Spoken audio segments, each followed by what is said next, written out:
Kebakaran melanda satu rumah di pemukiman padat penduduk di 30 Ilir, Kecamatan Ilir Barat 2 Palembang, Senin 29 Desember 2025 siang kemarin.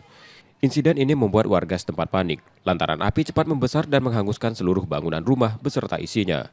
Api mampu dipadamkan selama 1 jam dengan 10 unit mobil pemadam kebakaran. Meski petugas damkar sempat mengalami kesulitan menjangkau lokasi karena akses jalan yang sempit.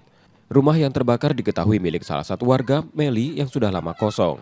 Diduga api berasal dari arus pendek listrik di salah satu ruangan. Kebetulan rumah Bu Meli, umur 62 tahun, asal api sementara diduga dari listrik karena rumah tidak ada yang memasak, tapi terjadi kebakaran.